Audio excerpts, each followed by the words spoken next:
Hey everyone, I'm here at the Font Wandsworth today and I'm going to be answering the questions from the Q&A I put out on YouTube. I'm going to have a nice go on the comp wall, the boulders look cool, currently on the kilter right now, just doing a bit of a warm up. Should be a good video and answer some questions. This is Drunks Unlimited 8B on the kilter. I want to get it, but I don't know if I will. And I need to move on to the comp wall because I don't want to get sucked into this. But I reckon one go, one like solid bird, give it everything. It's really weird.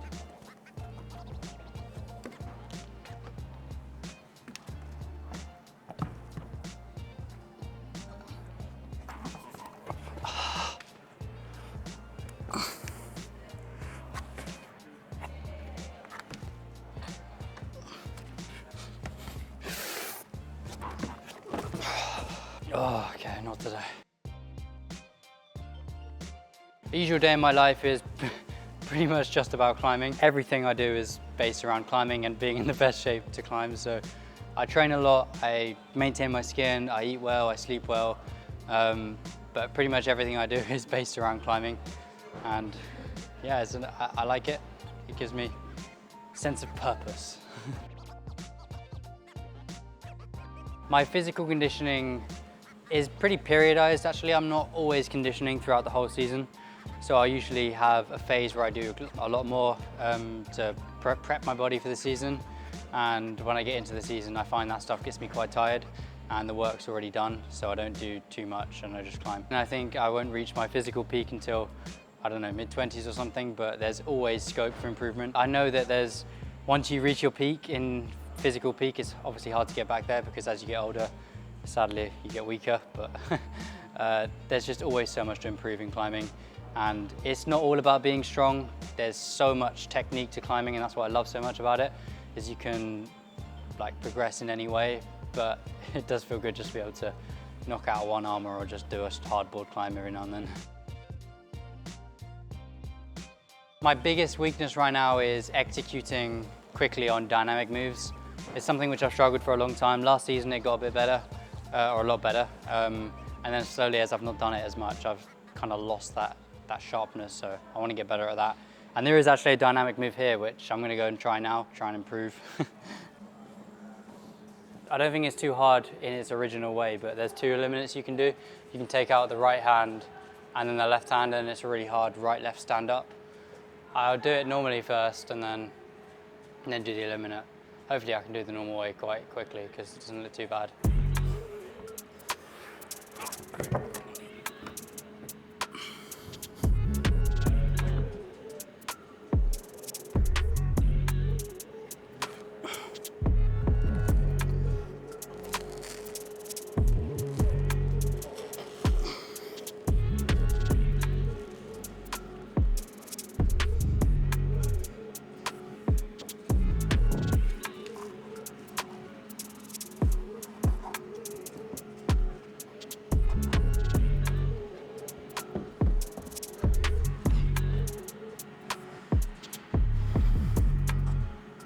Actually felt quite hard.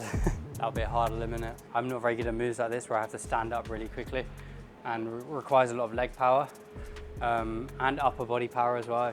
I'm not as strong as I want to be, so I'm going to try and go into like a strength phase where I build a bit of muscle on my legs and upper body to try and become more springy, because that's definitely where I've been struggling in comps. I'm strong in static positions, but exploding through those I'm not as good at. Right, so now I try the eliminate, skipping out the right hand and the left hand under.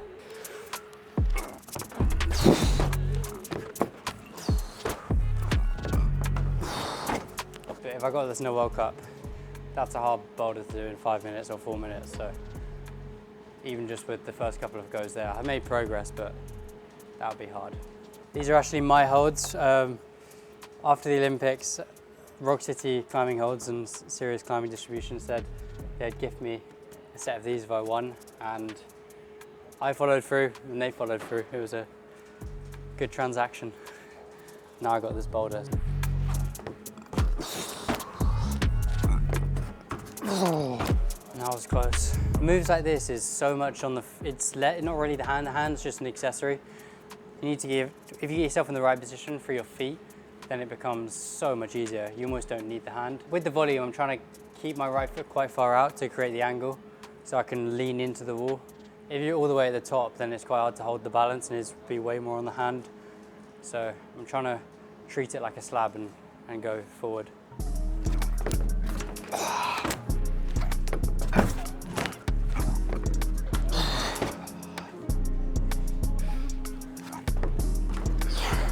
I'm gonna need to stand up on the left foot, otherwise I won't be able to get the tension. Currently I've got no injuries, fingers crossed, but in the past I've had a couple. I've had a broken finger, which was the result of an impact injury. I was on the moonboard, I went for a move, and then my knuckle clipped a hold, and it caused it to fracture, but it actually went frustratingly undetected for a while, and I kept on climbing. It wasn't due to like any mishap on our part. I got some pretty bad advice, and it basically went undetected, which just goes to show you how important it is to be really diligent and get the best advice possible. Luckily, it's completely okay now, and I've got no issues with it, but yeah, it was a bit of a scare. I've also broken my ankle. I went for like a big dyno at the top of the wall, trying to do some stupid eliminate on a jug line, and ended up breaking my ankle, which kind of sucks, but luckily it was during lockdown, so it didn't cause me too many issues. It's close. Being too strong for commercial gyms, it sounds like a nice problem to have, but it's definitely been a struggle in the past.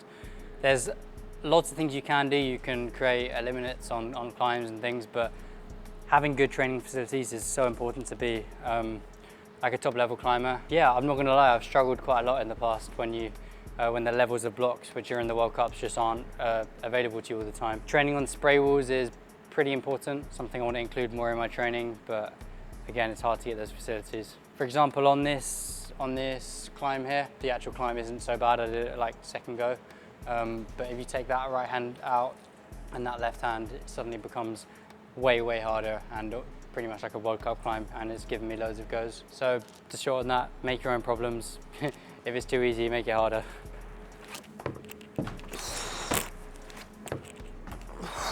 It's closer. My biggest room for improvement is technical abilities and being able to execute first try. I'm always trying to get better, whether it's making sure I do a climb perfectly, making eliminates like this. It's definitely not my strongest point, so I'm trying to work hard on that. Oh, that was close. That was very close.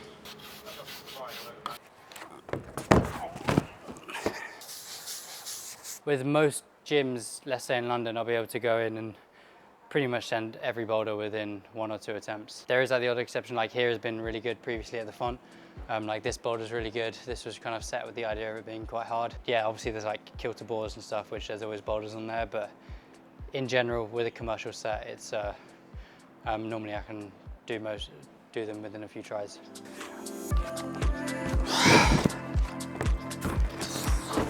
Wow, did I hit the pink? During that time, I'm climbing quite a lot. I normally take a lunch break for like an hour in between, but it's pretty full on for those, for like those 2 sessions. I do 1 in the morning, break, 1 in the evening. The sessions are always really varied. So when I say I do 7 to 8 hours sessions a day, some people think, oh, you're just doing 8 hours on a kilter board every single day, which would just not be feasible. Like if my shoulders are hurting, I've done a lot of board climbing, I might not do that the next day. So it allows me to train that much because one particular body part isn't getting overworked. The biggest part of training which people overlook is the intent around the sessions. It's easy to say, oh, today I trained for 6 hours, but realistically you were just in the gym just chatting away for 6 hours and didn't actually do that much climbing. Whereas 2 hours in the gym, extremely focused with a set plan and climbing pretty much the whole time will be better than just having a long session and not really having much intent. Let's say you want to go for a bouldering session. It's not just a bouldering session, oh, it's a bouldering session, but I want to like maximize each attempt. I want to try and flash things, I guess regimented. Which doesn't to say it can't be fun. Like my sessions are really fun and I really enjoy it, but I just try to make sure the majority of the time there's more of a focus and it's not just, oh, I climbed a bit. After those long sessions, my recovery is basically about being really consistent. So it's not being perfect the whole time, but it's consistently being pretty good. So I eat well most of the time. I sleep well most of the time, I take care of my skin, and it's more of just a routine. It's a lot more important, in my opinion, to be consistent over a long time than to suddenly jump on like a trend, say, oh, I'm gonna get in an ice bath every day for a month, and then after you do it, you don't really keep it up. Or yeah, it's just good to be consistent with the small things, I think. There's no one secret medication to recovery. For the Olympics, is I didn't change too much. There was all sorts of things available through like the GB houses, like recovery rooms, like massage, all of these things which I wouldn't normally do. And I thought, instead of getting there and going, oh, I got to do this, I'm in the Olympics, I've got to be really strict and be good, I just sort of went about it how I'd normally do. I'd do my normal sessions, I'd go to bed at the same time, I would eat the same, I wouldn't change anything. So yeah, it's just about being consistent, I think, and I perform best when I feel like I'm in my own routine and not someone else's.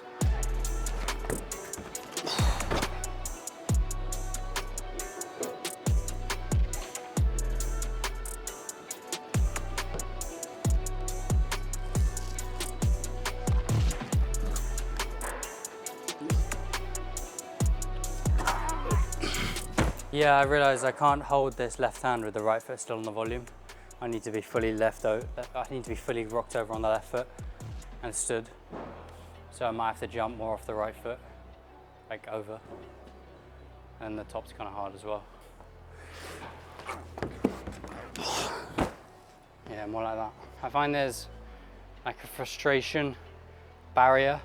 I find when you start it, you make really quick progress. And then there's normally a frustration barrier, and then you get worse. And then if you keep going at it and get past that barrier, then you start to learn it better. But if you stop at that frustration barrier, then you lose. So you got to keep going. That's closer. When did you hit the frustration barrier? Second go.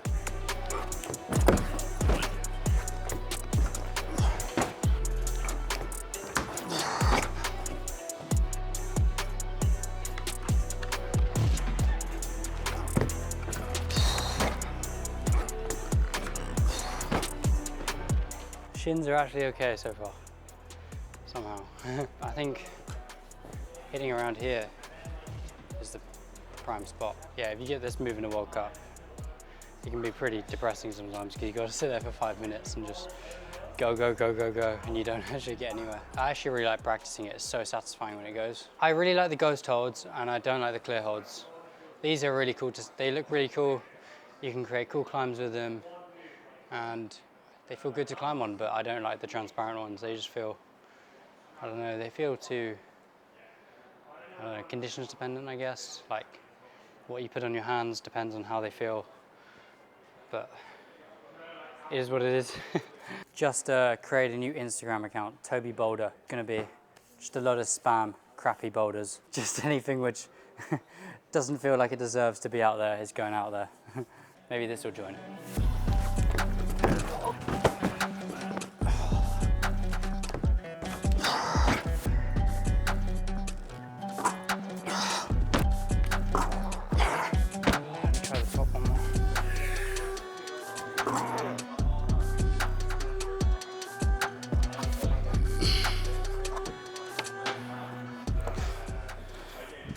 The top's pretty cool. I will come back to that. I want to keep going, but should probably do some other boulders for the video. I don't normally like moving on, but as long as I can come back to it at the end of the session. The biggest goal I have for my competition career is pretty much keep it going. I think it's one thing to do it for one competition or 1 year or one breakthrough year, but I want to do everything I can to make sure that I can do it for as long as possible, and be at the top of my game for as long as possible. So this season is be as strong, as healthy, and enjoy it exactly the same as I did when I first started.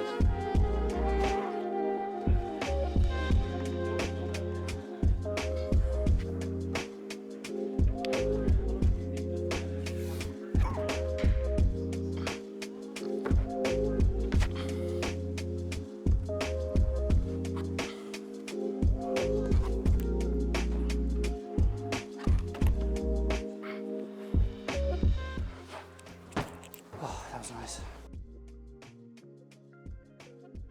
In terms of climbing, the Olympics hasn't changed anything, I don't think, in terms of how much of what I think about climbing.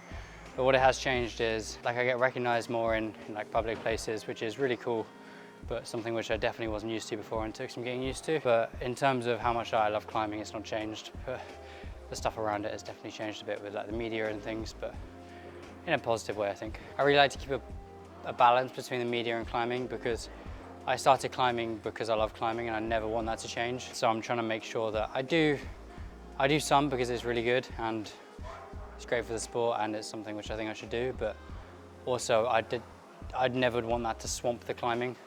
If it ever feels like I'm doing too much media and I just want to go climbing, then I'll just for sure go climbing.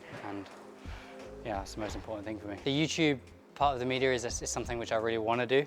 It's different. It doesn't feel like it's media which is really personal to me. I started my channel because I wanted to put content out there, and it's nice because I can do that and it feels something like I really enjoy doing, and it never feels forced too much. And yeah, I want to keep it going, keep posting content, and that's my real raw form of, yeah, here's what I'm doing, and I hope you enjoy it. All right, let's do some more boulders. I heard this blue one was hard. Wow, this feels strange. That's pretty far.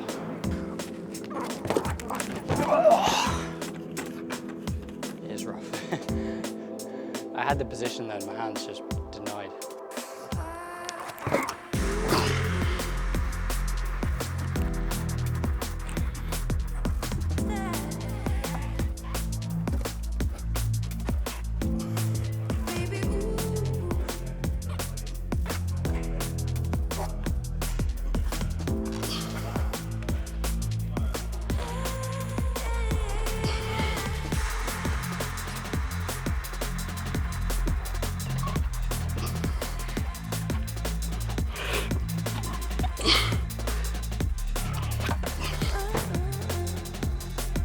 Tape this up.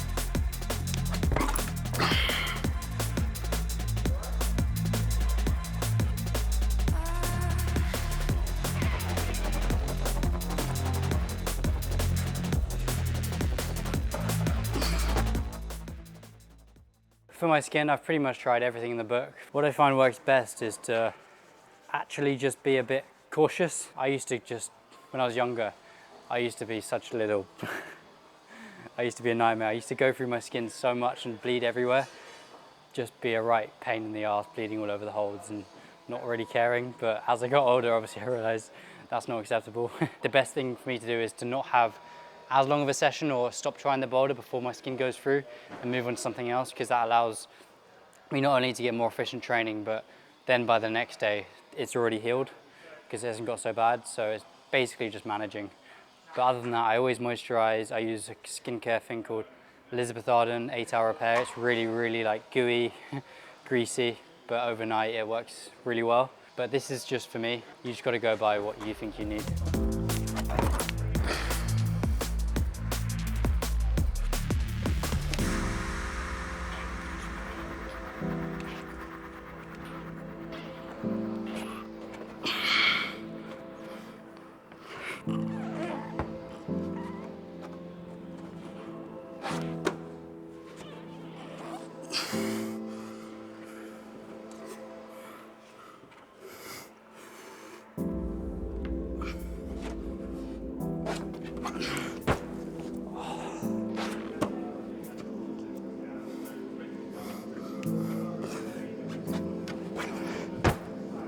Yeah, the pogo is way better.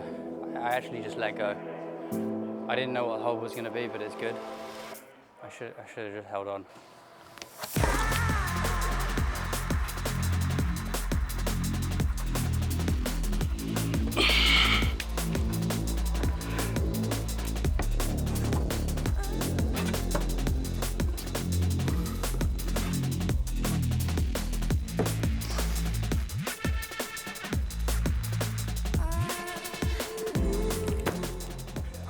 Climb. Now some time's passed, I think the win at the Olympics it just still leaves me feeling like really proud. The amount of work which went into that one moment and all of those training sessions, the whole plan going into it. Like I think back to it, now I'm focusing on other things, but just thinking back to that and going, yeah, I did that, we did that.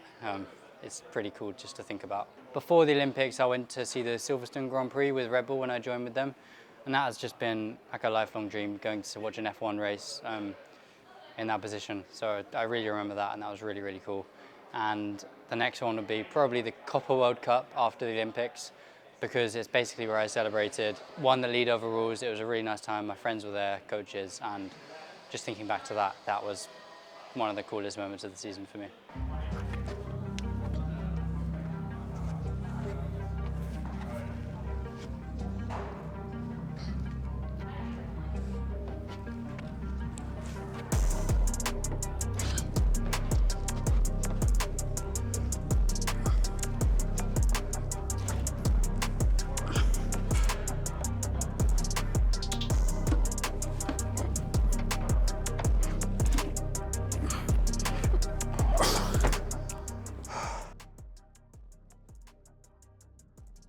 Well, I've not done enough boulders to actually remember 5 boulders. I've barely bouldered outside. Gancho Perfecto is my favorite lead climb. Endurance-y and just quite cool up the Fenestra Cave, but I've really not done a massive amount of volume of outdoor climbing. I've only ever projected at my max, so I wouldn't have that many to give, but it's definitely something I want to do a bit more of in the future. Because of where I live, I've never done a massive amount of outdoor climbing. Every trip we've had has seemed to have had a problem. Like we were about to go to Spain for a few weeks and I broke my ankle. There was lockdown, which stopped me for a bit. Just not done a massive amount of it. I've only ever done a few things at my max, so I have to let you know on that one.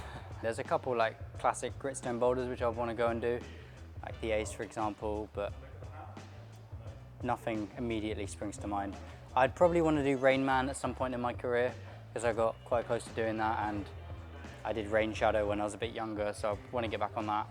But most of the climbs which spring to mind are abroad.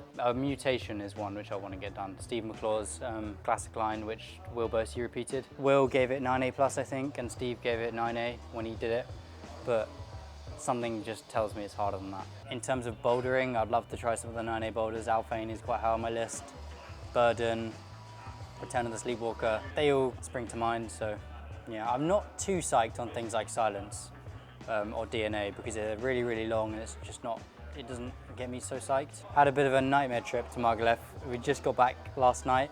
I finished the BBCs, the British Boulder Champs, and we had a trip to Margalef planned, and as soon as we got there, bags got stolen from the airport. I came down with a cold and then ended up having to come back pretty much the day we got there. So it wasn't the most successful trip, but also, I don't know if I was so psyched. I'm really looking forward to training now. It's been a long time since I've properly trained, so I want to knuckle down and get training. That's what's getting me psyched at the moment. I would have a good chance at Perfecto Mundo obviously now, but everything's got its time and there's nothing wrong with coming back to it later in the season when I'm really psyched to get on it. Because it's outdoor climbing, I'm only doing it for me.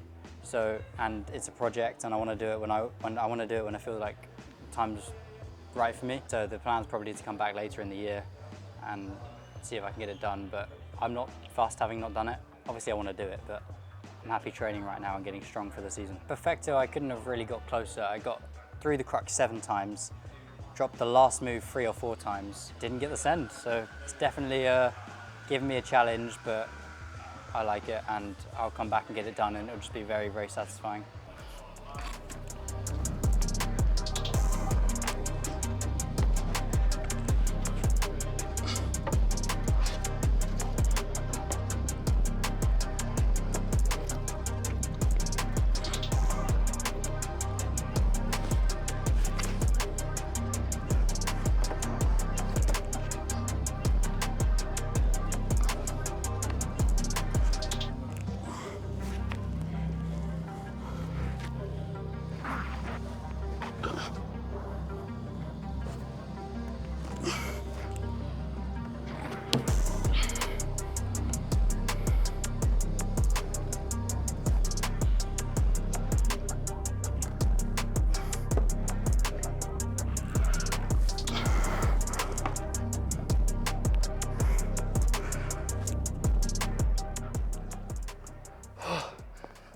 Lead climbing. It's a long boulder. That sequence in the middle was quite cool with the foot over. My goals for the season is to, sounds a bit cringy, but I really want to enjoy the season as much as possible. The Olympics was pretty stressful, and this season I want to take some goals which I have with my climbing. For example, I really want to get better at comp style bouldering. It's been something which hasn't been my strong point for a while, is executing on dynamic moves and things, and I really want to get better at that. I'm so psyched to get better at that. And for example, becoming more of a powerful climber, more springy, like I guess Tomoa-esque in that sort of style. Yeah, I want to really work hard on that and then go and test it in the competitions and then see where I'm at the end of the season, around World Champs. I made a decision not to do every competition. I was thinking I was going to do everything, but what I want to do is work hard at something, like I said, with the comp style movement and strength and things, and then just see how I'm doing, like a check-in, and the comp can act as a check-in, and then I can go back to training and then really improve. Because doing the whole season, I think it wouldn't leave me with enough time to train and improve at the things I want to. So I'm doing it in more of a phased approach. When I think of my career, I don't want to have one good year, one breakthrough year, win the Olympics, and then sort of not really ever be able to be at that level again. When I look at the careers of, for example, Jakob Schubert or Janja at the moment, they've really been strong every year, and it's just really cool to see. And I want to try and be like that. So for me, the most important thing to be able to do this for as long as possible is to make sure every single competition I do or each session I do, I'm still enjoying it and it's what I want to do. It's just about doing it for myself, and that's the way that I'm going to be able to maximize my career and climb for as long as possible.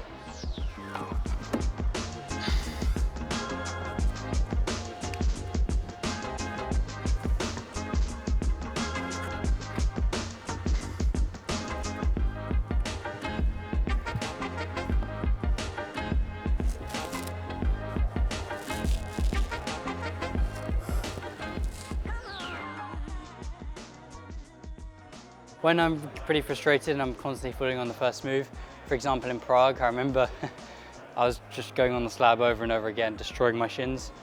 I don't know, it's pretty embarrassing sometimes. Like I remember in Prague when I just couldn't even do that move, and I was thinking, oh my God, this whole crowd is watching me just fall on this boulder over and over again. I feel like such a punter. And whilst I did just keep going on the boulder, and I gave everything, and I did the move in the end, what was going on in my mind probably wasn't the best. So it's more of just trying to fight that frustration.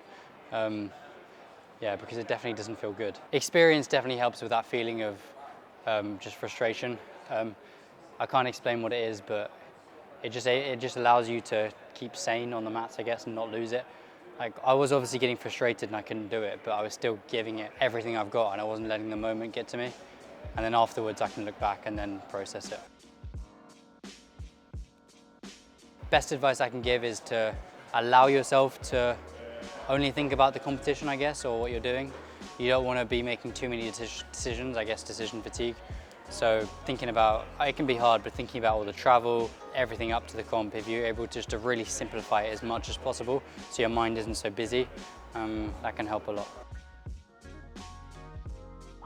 I've never struggled with motivation in the sense that I just love climbing, and the competitions, whilst they can be quite stressful, it's getting to compete at these really cool places, and in general I just really love that. So it's never felt like I've had to keep the motivation up necessarily. Obviously training can be hard sometimes, and you gotta be diligent with some things, and I don't necessarily love every single training exercise, but I know that I'm doing it to be in good shape for the competition, so it's never felt too hard. I thought I'd just sit down for a second, answer a few questions. It felt a bit weird standing there. My nutrition, mainly when I'm training, I'm eating mostly home-cooked food and just the normal diet. Obviously when you're traveling, you can't cook your own food, and you got to eat out a lot, which is actually one of the cool things about traveling, is you get to try loads of different cuisines and stuff, and it's quite fun. So I'm not too strict in that. I'm not strict in that way. But the most important thing is just eating enough to sustain the training. Otherwise you won't recover, and yeah, you'll get injured. I've had a couple food scares abroad. For example, when we went to the Morioka World Cup, before the competition we went out to eat in some chicken place, and they pretty much served us a whole plate of just raw chicken. And we're like, what have you done? Why have you given us raw chicken? And they were like, what do you mean? That's how it's meant to be. And obviously we couldn't eat it because I'm not going to risk eating raw chicken. Apparently it was like the skill of the butchery or something and it was normal over there, but I wasn't going to try raw chicken for the first time the night before a competition. I'm a pretty big meat eater, so my favorite food is a steak. I'm a pretty big gamer. I love all sorts of games. Ever since I was a kid, I was a gamer. Actually, I probably played games too much when I was a bit younger and I was quite addicted. But I've played all sorts, from Call of Duty, GTA. I'm a massive multiplayer kind of guy. I do love like RPGs and stuff. Like I'm playing Red Dead Redemption right now, which is really good. Like The Witcher, I love all of those. But gaming is quite a big part of my life. Fingerboarding and board climbing, I'd say. I'd say board climbing is more important. It increases your contact strength at the same time, which just makes it way more efficient as well. Again, a lot of my physical gains have just come from climbing, and board climbing is can be a big part of that. There's obviously things like weighted pull-ups, which increases base strength, but honestly, just doing a lot of powerful boulders is probably the best way to get strong. I think in general, to get stronger, you have to push out of that comfort zone. If you only give 80% effort, that sort of adds up. If you're giving 100% each time, then like you're getting the most out of your sessions and your muscles, and it's like compound interest. Like at the end of a 1 month training cycle, if you've given that a little bit extra in each session, then the gains will be quite big. I'm by no means a coach, and I don't want to give like any unsolicited coaching advice, but I think most people probably don't quite push themselves hard enough. I think there's always that little bit extra, and if you're not uncomfortable in your training, then it's probably too easy. And if you give that little bit extra, then you won't get injured and you will just, you'll probably get stronger. But obviously, just don't take anything that I say as, as gospel. I don't want to be the responsibility for anyone's injuries. My max weighted pull-up is around 56 kilos, so I've got a little bit to go before I'm at like 100% body weight. I've never been so good at max strength pulls, and my 2-arm on the 13 is added 66 kilos for 10 seconds, I think, and that's about the most which I've tested. My 1-arm pull-up max on my right hand is like 10 kilos, and my left arm is only 3 kilos. In one attempt, the amount of pull-ups I can do, I think, is 35. I never really do that, train max pull-ups too much, because it's quite tiring and not so much benefit, but I reckon 35 or something. Flexibility is something which I've worked on over many, many years, and it's like compound gain. I've got more flexible as I've climbed more, and I stretch quite a lot. I'd maybe do half an hour of stretching at least a day. But I think it's just about that whole thing about being uncomfortable as well. Obviously, I'm not telling anyone to make themselves uncomfortable and get injured, but I try and push myself in my stretching to where like it's not like totally comfortable. And I got to a point where I've reached a certain level of flexibility. I don't think I'll ever lose that. Like, there's been times where I haven't stretched for a while, and then I've still just got that base level of flexibility. I'm not sure why that is, but it's probably because of just for how long I've been doing it. I found that with my stretching and with a lot of my training it's hard to get to that point. But once you're at that point, you sort of maintain quite a lot of your base level with not much effort. So I've been able to do the splits for years now, and I don't think I'll lose that ability unless I literally don't stretch. I think the most important advice out of everything that I've said is that if you just give that couple of extra % in each session, then in the long term it will massively help you out. So yeah, just try hard, I guess. Okay, that's the main video out of the way. I'm gonna do some quickfire questions now. Favorite discipline is lead climbing. I'll be coming to Australia for the Brisbane Olympics in 2032, hopefully. My favorite movie is Heat, Al Pacino. My favorite driver is Verstappen. Slab or overhang? Overhang. At the moment, indoor or outdoor, I would choose indoor. New school or old school bouldering? I wouldn't want to choose, I like them both. Would I rather fight 1 horse-sized duck or 100 duck-sized horses?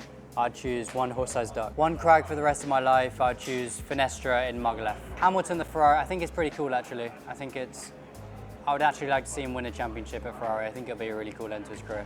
The climber with the best overall technique, I think we would have to go to Serrato.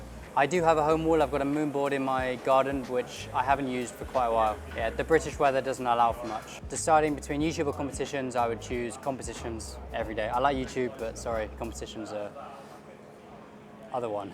That's a good point to end this video. Thank you everyone for watching. Hope you enjoyed, and I'll catch you in the next one.